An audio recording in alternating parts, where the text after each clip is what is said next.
cette vidéo, je vais vous montrer les petites améliorations que j'ai apportées à ma chambre dernièrement.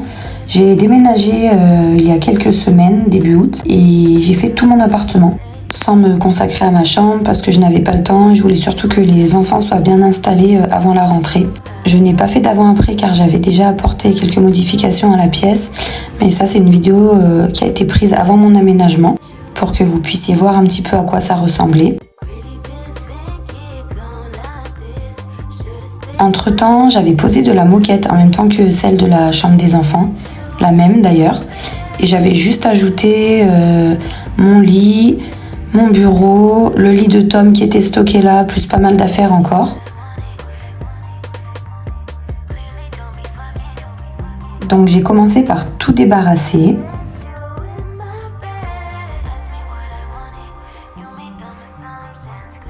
Et j'ai continué avec le montage de ma chaise de bureau. Je l'ai commandé sur le site de Maison du Monde. Après, je ne sais pas si c'est un vendeur extérieur ou si c'est directement Maison du Monde.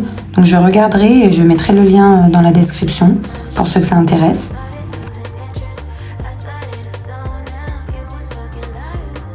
En tout cas, comme la plupart des chaises, elle est facile et rapide à monter.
J'ai payé 89,99 € et le petit coussin que j'ajoute est livré avec.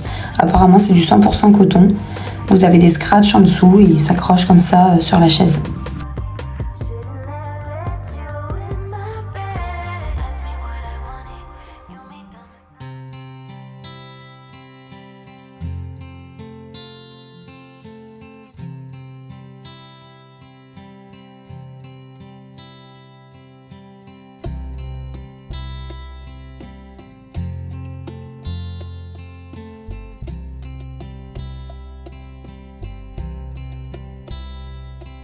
J'ai continué avec la pose de mes rideaux, donc de la tringle à rideau pour commencer. Donc c'est tout simple à faire, 2 trous de chaque côté pour les crochets et c'est réglé.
Ensuite, j'ai vérifié la longueur pour savoir si je devais faire des ourlets ou pas. Et c'était nickel, ça tombait pile poil. D'ailleurs, j'ai eu un peu peur parce que j'aurais dû le faire avant de poser la tringle, justement.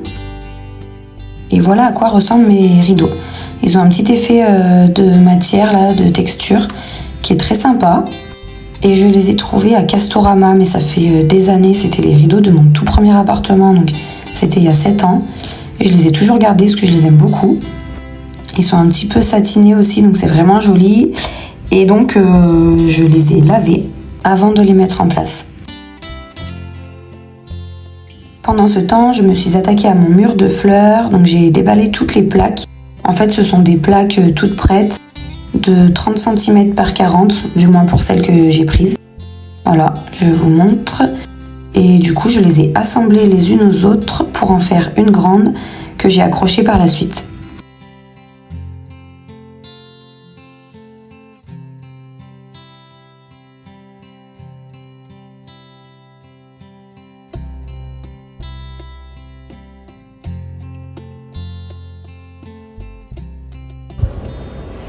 Bon, voilà l'état de ma chambre. Pour l'instant, il y en a 2 partout. Je vais enlever tout ce qu'il y a sur mon bureau qui ne concerne pas la déco, là, ce que je suis en train de faire en ce moment. Je me fais une petite pause aussi, ça va pas me faire de mal. J'ai fait le plein de courses là ce matin, donc je me suis repris des Kinder Bueno. Au niveau de mon bureau, c'est une coiffeuse Ikea, donc ça pareil, je vous mettrai le lien en description. Et j'ai choisi ça car au niveau des dimensions, ça correspondait mieux à ma pièce et en plus, il y avait plus de rangement que dans certains bureaux qu'ils vendent. Et au niveau du prix, c'était pareil, voire plus avantageux. J'ai juste modifié les poignées, comme j'ai fait là pour mon entrée. Donc je les ai trouvés sur AliExpress. Pareil. C'est super simple en fait pour les changer. Vous dévissez celle qui est déjà, pour ceux qui ne savent pas, et vous remplacez par la nouvelle. En sachant que moi ça m'a pris beaucoup de temps parce que les vis qui étaient fournies avec les poignées étaient trop longues et il a fallu les raccourcir avec une scie à métaux. Du coup ça a été bien plus long que prévu.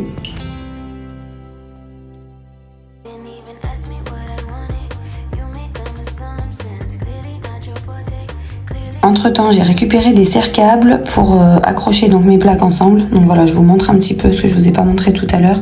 C'est avec ça que du coup j'ai tout assemblé.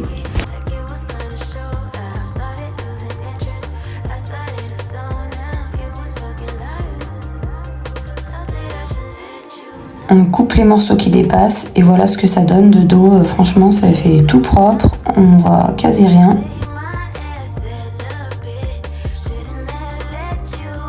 Et il faut faire attention aussi à mettre toutes les plaques dans le même sens, car elles sont toutes faites de la même façon et pour que le résultat soit harmonieux, avec les fleurs positionnées de façon régulière, il faut bien regarder que tout soit dans le même sens.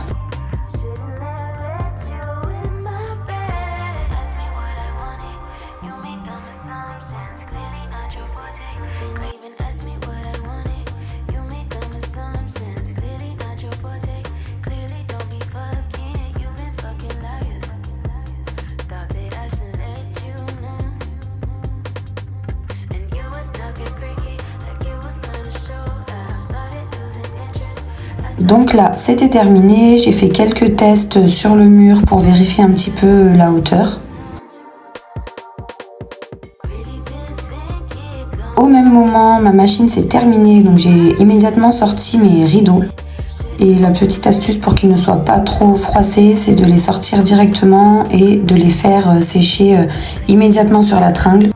L'idéal, c'est même de diminuer l'essorage. Ce que j'ai complètement oublié de faire d'ailleurs, mais comme je ne les ai pas laissés traîner dans la machine, ça a été. Ensuite, j'ai pris les mesures pour percer les trous pour accrocher le mur de fleurs.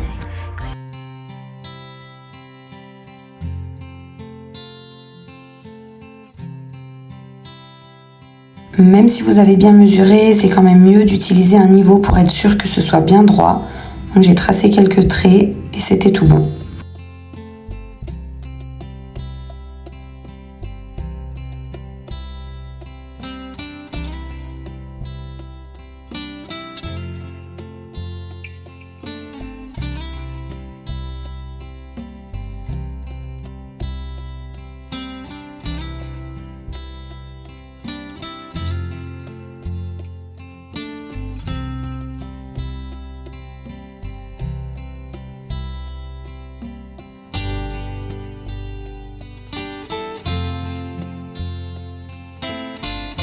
J'ai ajouté les chevilles et les vis et c'était terminé.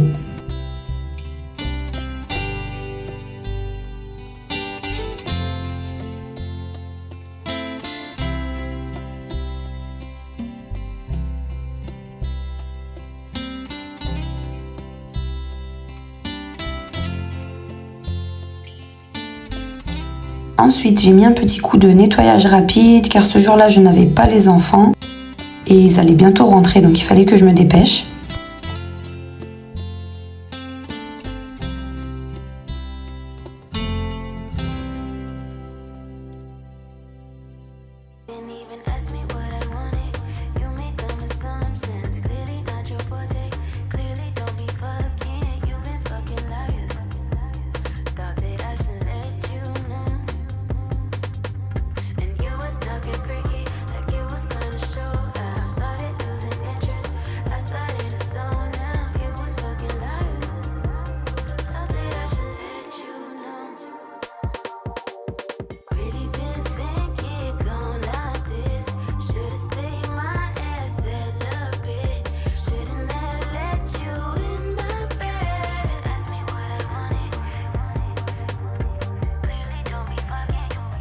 Et voilà, 5 minutes à peine après avoir commencé l'aspirateur, ils sont rentrés et moi j'ai terminé le nettoyage en vitesse.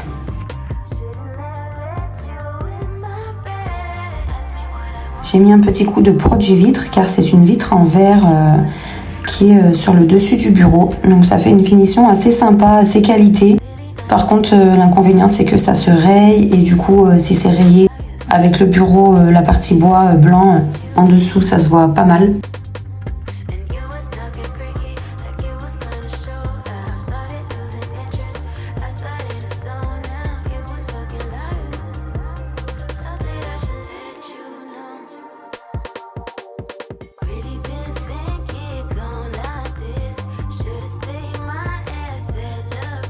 Ici, c'est un bout de canapé qui me sert de table de chevet et qui vient de chez Maison du Monde. J'avais prévu cette étagère pour rajouter des boîtes de rangement pour ce qui concerne mon bureau et finalement j'ai mis les sacs desquels je me sers en ce moment parce que j'ai pas besoin de rangement supplémentaire. Dans cette boîte, j'ai rangé tout ce qui est stylo, surligneur. Je trouve que c'est plus joli qu'un pot à crayon où on voit tout qui dépasse. Au moins c'est rangé, ça fait plus classe. Et c'est une boîte à bijoux qui vient de chez Zara Home, tout comme ce coquillage Zara Home aussi. À la base c'est un cendrier, moi je l'ai pris juste pour de la déco. Et les deux c'est une ancienne collection qui date d'il y a plusieurs années. Voilà, c'est simple, épuré, comme j'aime en fait. Et pour travailler surtout, on a l'esprit plus clair que si on a un bureau encombré.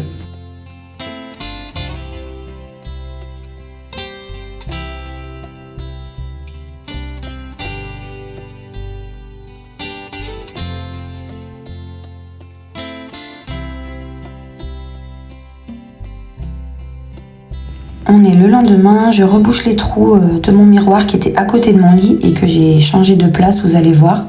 Je l'ai mis juste à côté de mon bureau finalement car j'ai plus de recul pour me voir dans la glace et en plus c'était un mur qui était vide donc c'était pas terrible. Avec le miroir maintenant c'est plus joli. Ensuite j'ai mis un petit coup de peinture et ni vu ni connu.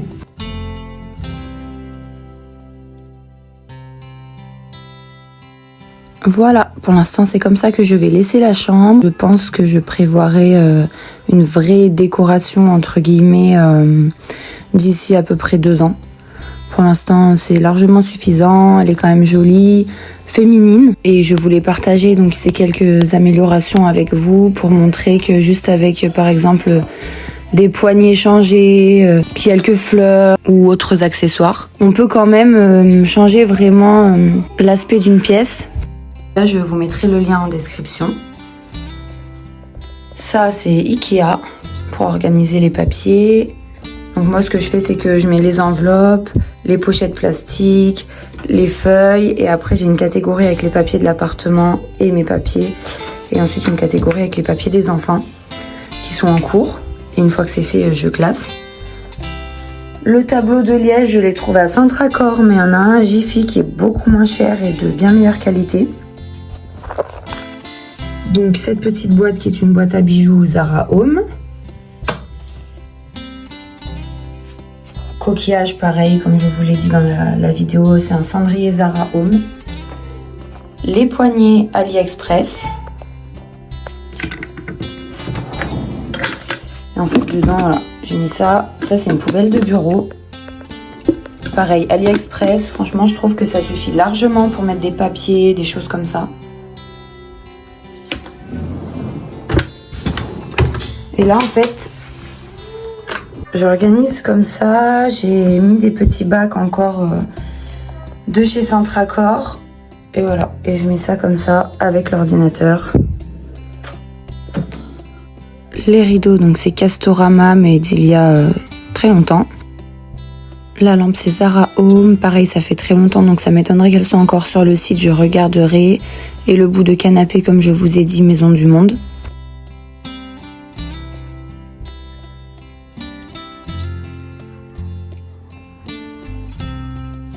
Donc mon bureau, c'est une coiffeuse Ikea.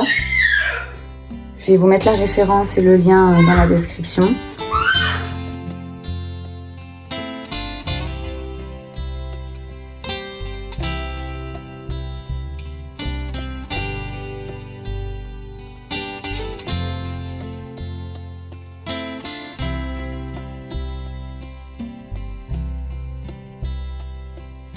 Et on se retrouve en cuisine pour préparer un thé glacé coco framboise. Alors moi j'ai utilisé ce thé, c'est un thé vert mangue litchi, mais après vous pouvez prendre le thé que vous souhaitez, que vous préférez.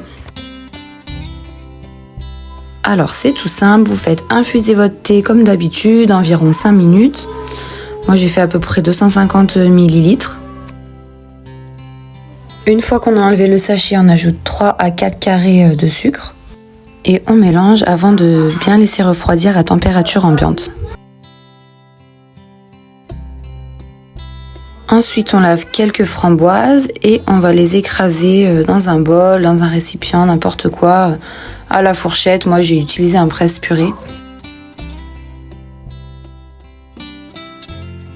Et j'ai gardé aussi quelques framboises de côté pour la fin. On ajoute environ 100 ml de lait de coco. J'ai choisi du non sucré, après c'est selon les goûts. Et encore une fois, on mélange. On ajoute nos framboises écrasées. On mélange à nouveau. On ajoute quelques glaçons et environ 2 cuillères à soupe de sirop de framboise. Un bon filet de jus de citron. Et à la fin, j'ai terminé en ajoutant les framboises que j'avais laissées de côté, que je n'avais pas écrasées. Voilà, c'est terminé. J'espère que la vidéo vous aura plu. Je vous laisse la recette en description et je vous dis à dimanche prochain. Bonne semaine à tous!